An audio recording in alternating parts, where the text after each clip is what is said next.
Happy Thursday and welcome to our Thursday simulcast. It's kind of in lieu of our weekend simulcast as well because we're going to be covering the NCAA tournament, and we'll take a look at not only Purdue and what the Boilermakers will be facing on Friday night in Indianapolis, a little spring football, and a little bit of our teams that we might be watching for if you're still filling out your bracket, of which we're all agreeing that we haven't looked at the brackets all that closely, as a lot of people already have those. The tournament starts today. I want to thank our sponsors, the Union Club Hotel at Purdue. It is a travel and leisure world's best hotel in Indiana. Nominee voting is now open, so visit PurdueUnionClubHotel.com for more details and to show your Purdue pride. And also, if you're interested in subscribing to goldenblack.com or becoming a member, please do so. We have free trials available. We appreciate all the people that have jumped on board of late. It's been really good from that standpoint, and it's now is a good time as any to become a member of goldenblack.com. And Brian, I'll start with you.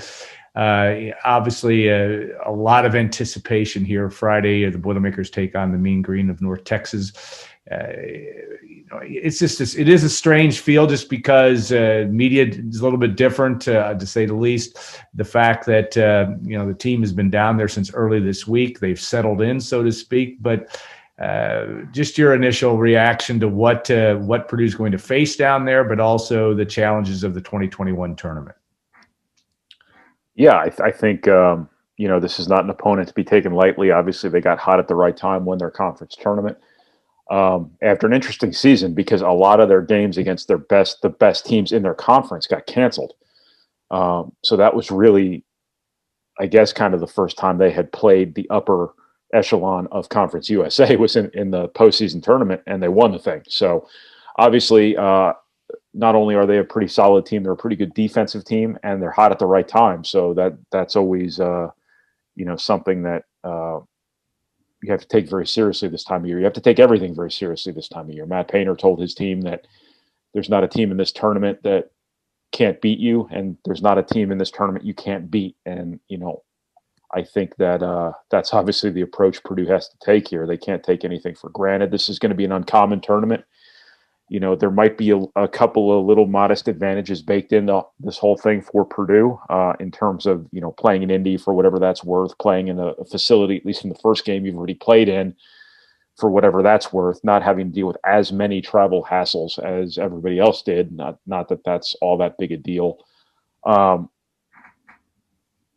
But Purdue also has to be way better than it was in the Ohio State game. And that first half was, I think some red flags were raised there in terms of the way they didn't take care of the basketball, the way they didn't play together on defense, the way they shot free throws. But I wouldn't, I don't think a lot of people would want to be playing Purdue right now because they got a lot going for them. That they've got, one of the most acute matchup advantages probably you're going to find in the NCAA tournament in terms of Travion Williams and Zach Edey. You have a playmaking guard who has really emerged now, and Jaden Ivey's become sort of what Carson Edwards was to those teams a few years ago. And Purdue has a lot going for it here. And I'm just kind of rambling off the rails here about your question, but that's kind of what I got for that first question. Yeah, Brian, you wrote some stuff talking about the importance of the juniors here in March as well. These are a group of juniors, obviously, that were part of that oh so close loss to Virginia a couple of years ago down in Louisville. And you always like guys who have been there and done that. And again, Travion Williams maybe being a key guy. And again, you talked about that very thing in your weekly word about the personnel matchups Purdue may have with those two big guys. I mean, Zach Edey in particular is a guy, like you said, Brian. He's one thing on film. He's another thing in the flesh and blood, having to deal with a guy of that size and that magnitude. You really can't obviously simulate it. So, I mean, just speak to the difficulties he's going to pose for opponents moving forward here and what that can mean for the Boilermakers. Well, a lot of these opponents have never seen a Zach Edey, and a lot of these opponents aren't accustomed to playing against a Travion Williams, somebody as big and physical as he is. Now, he's not as much of a unicorn as Zach Edey is, but the combination thereof, is something that is going to be a shock to the system of a lot of these teams that have to figure this out in a very short period of time.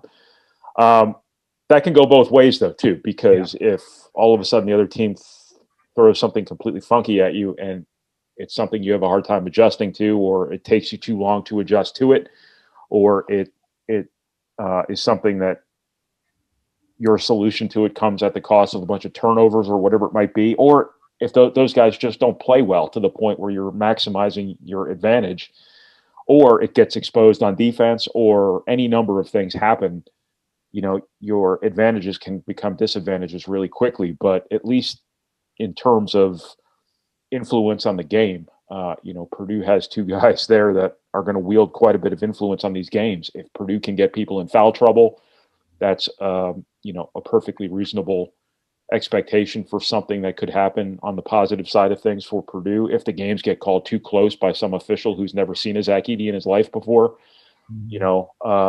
or doesn't want to allow too much physicality around the basket, then that could really hurt Purdue, because not getting the calls you probably deserve would take away from Purdue's advantage. But also, if those guys get in foul trouble, obviously that's not a positive outcome either. So just because something's a matchup advantage on paper doesn't necessarily mean it's going to pan out that way all the time. But it's certainly more likely to than not, I would think.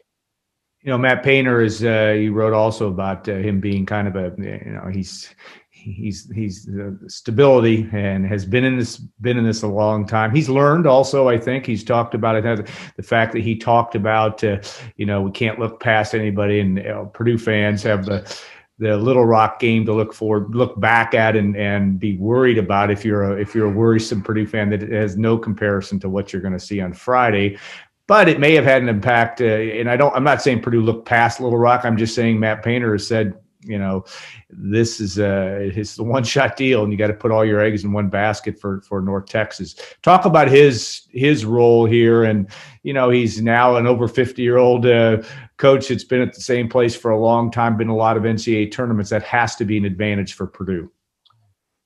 Yeah, I mean, at the end of the day, it's still just basketball, but I think that if you go back 2 years ago, this team's in a little bit of a similar situation to that team, in the sense that nobody expected much from them.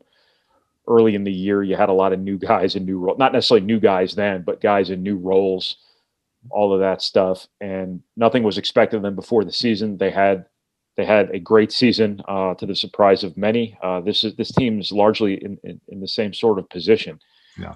And I think what really helped that team was, as I've heard a lot of people describe it now, was sort of the sense of calm and the level head and the looseness that the head coach projected onto his team. And that team played with a certain carefree nature, and they had a lot of fun in that NCAA tournament. No one wanted that season to end because they were having so much damn fun.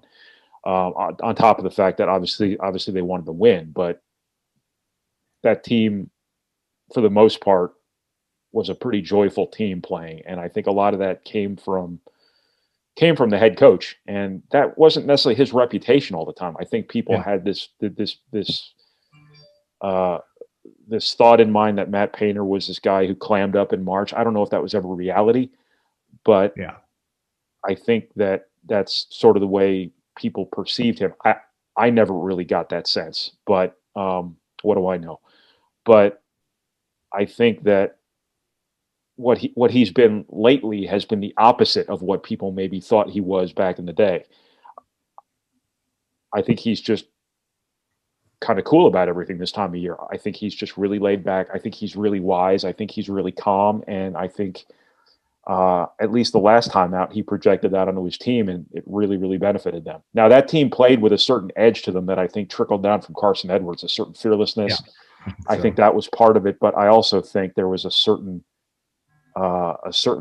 looseness in that team that really, really helped them. And I've heard it described many times from many different people that had a lot to do with the way the head coach kind of approached things. Yeah, I think it's a big factor. I know that losses to Cincinnati and Little Rock, it's situational. Matt Painter's record in the NCAA tournament really is, even going back to the Hummel days, they did what they were supposed to do, and that's and then of course, obviously in 2019, Purdue exceeded expectations and became second away from making the Final Four. Tom, we'll look at you and I are observers, maybe more to this, but watching the NCAA tournament, it's a great time of year. It's fun even in West Lafayette to, in a strange world that it is, that you see the buses coming in, and what is it? There's going to be 6 games in Mackey Arena. The Ross-Age Stadium scoreboard's on with the NCAA March Madness logo, et cetera. So there's a little bit of excitement about it. It's just a weird deal because it's something you can see, but most people can't really touch. But yet there's a tournament going on, and that some of the teams that from your perspective that you're going to watch for if you're filling out your bracket that are going to be interesting for you to see that might be able to make a run. Your guess is as good as mine on this one. Yeah, first 1980, last time there actually were NCAA men's games in Mackey Arena. Alan, you remember that? I remember that. That's where Purdue began its march to the Final Four, beating, I think, LaSalle and St. John's. Right, Louis Carnesecca. 41 years later.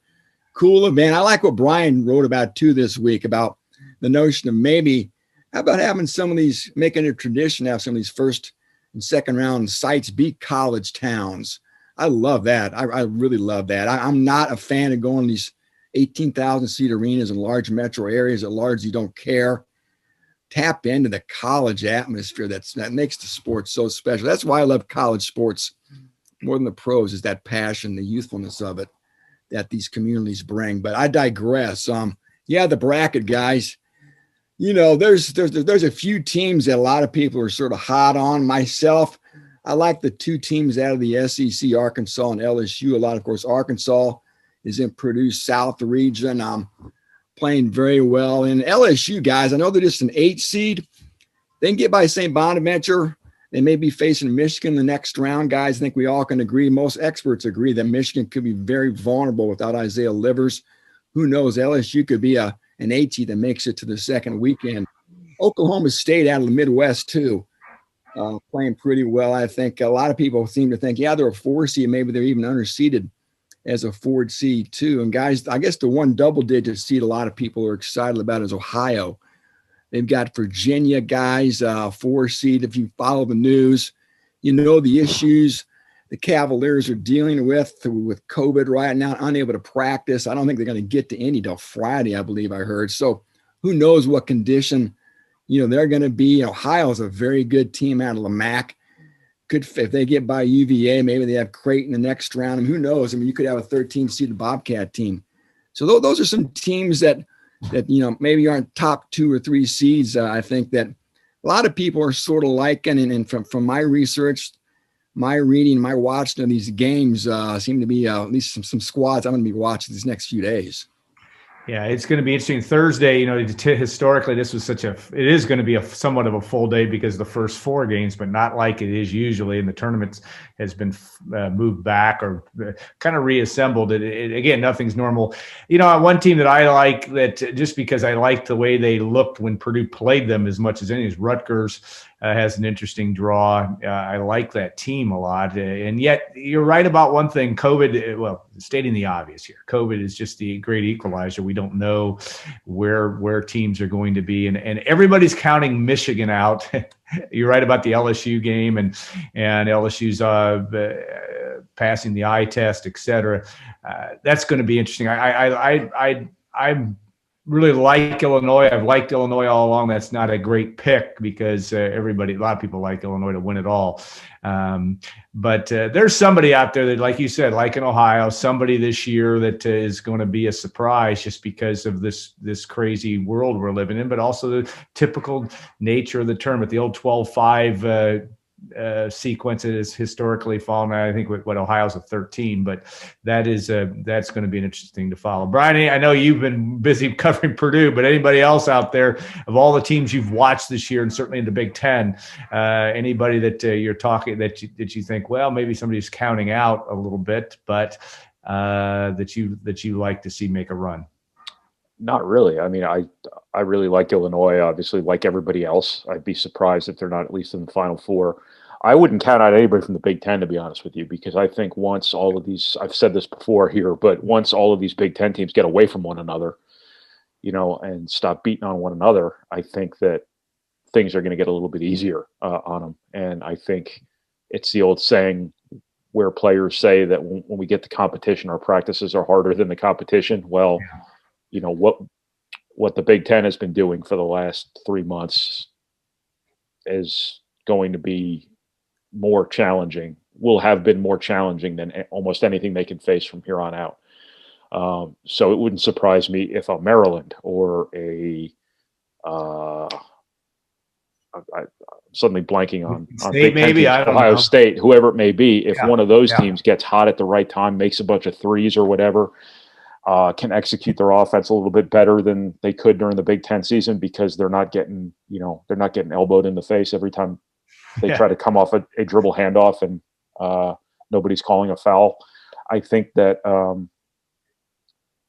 that worked for Purdue 2 years ago. I think as soon as you got out of the Big Ten and all of those teams knowing everything you were going to do and knowing exactly, you know, how to keep Carson Edwards from doing Carson Edwards things, I think that you saw what happened. And I'm not necessarily saying that if the Big Ten hadn't guarded Carson Edwards a certain way all season long, he would have averaged 38 points a game for the season. But I think you saw Villanova have no idea how to guard Purdue's offensive actions.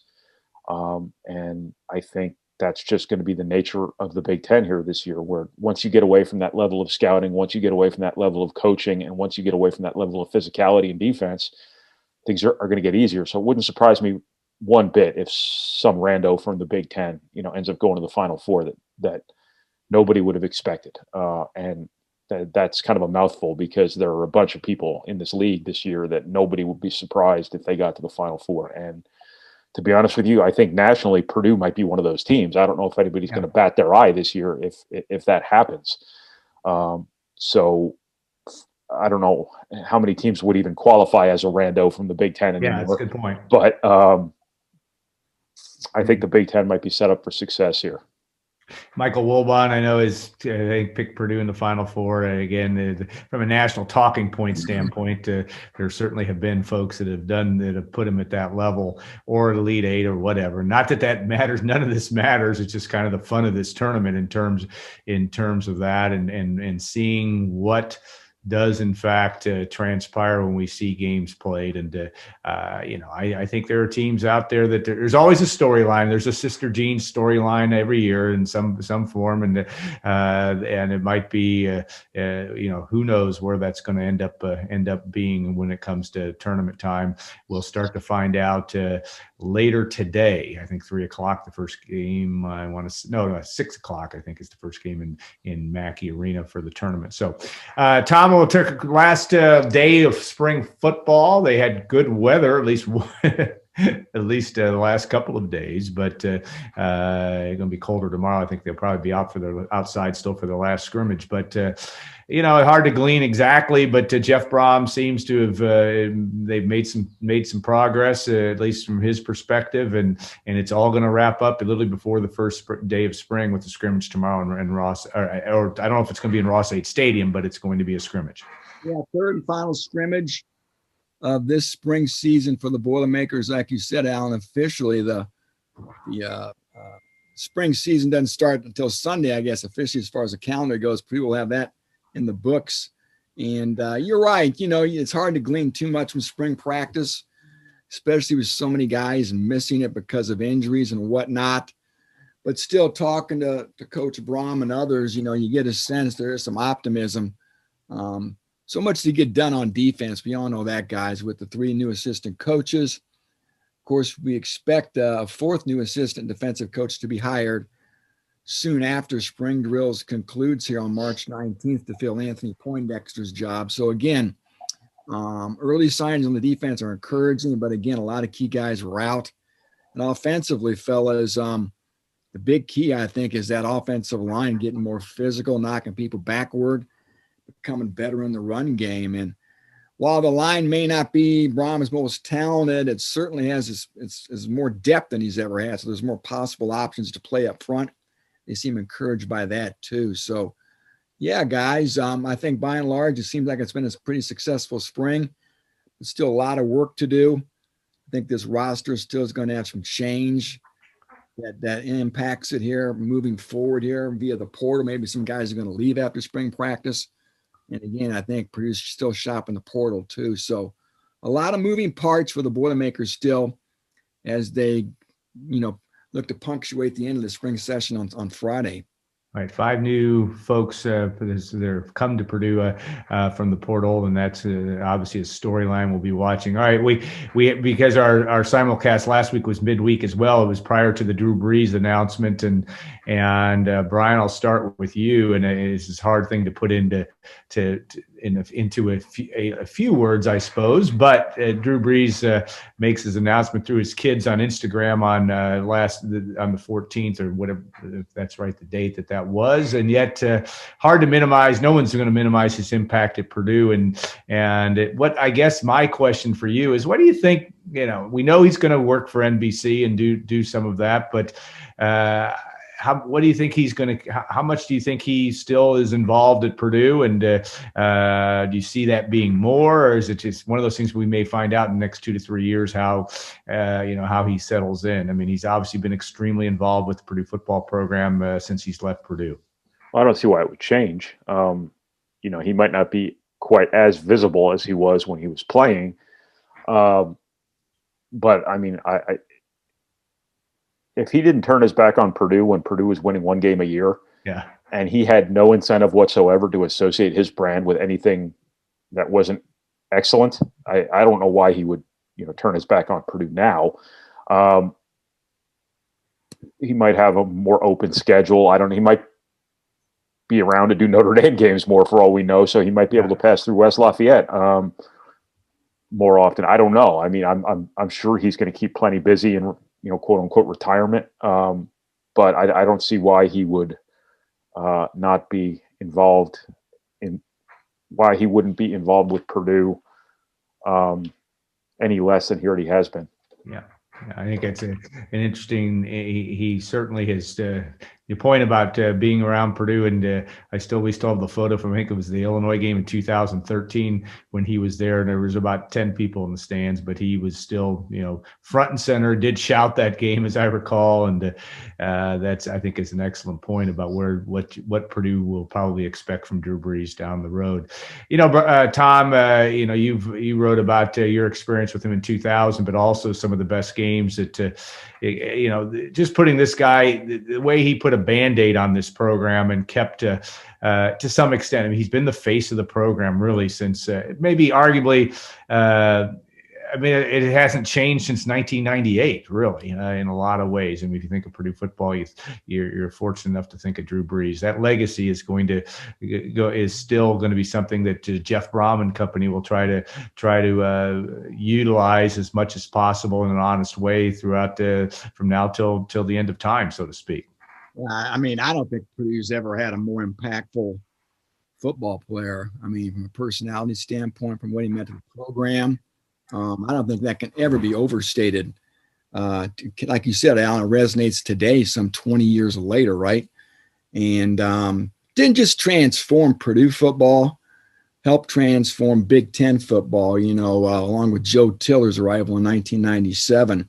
And look what football continues to become, such a passing game. And again, Brees and Tiller helped really usher in that to the 3 yards in a cloud of dust league that the Big Ten always was known to be. So, yeah, I mean, my gosh, as a kid growing up, it was always Bob Greasy, right? He was sort of the face of Purdue football, past and present, those Super Bowls with the Dolphins and whatnot. But, man, I tell you what, Drew Brees has really supersedes anybody, at least in my mind, for what he means to the school, how big of a personality he is and will continue to be, guys, moving forward here. I know he's still going to have a busy schedule. He still has a job. He still has kids to raise.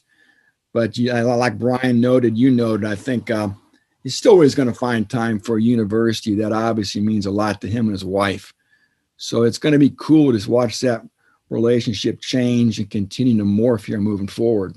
Yeah, it's going to be a storyline. He's not going away, and I think his involvement will probably likely be strategically increased, I guess the term I would use. So, all right, guys, we'll put a close to this, and we will look forward to, if you're a Purdue basketball fan, we'll hope to be talking Purdue basketball next week on our simulcast, maybe prior to the regionals finals, and we'll see how that all lands for the Boilermakers. Brian, Tom, thanks so much. I want to thank the Purdue Union Club Hotel, Travel and Leisure World's Best Hotel in Indiana nominee. Make sure you vote at PurdueUnionClubHotel.com for more information how you can cast your vote for them in that contest, so to speak. And we also want to remind you that you can subscribe or become a member of goldenblack.com, 45-day free trials. You can as well. And we will look forward to all the folks that join us and make us what we are. We appreciate that very much. So have a great week, everybody. Enjoy the NCAA tournament, and we'll look forward to talking again next week.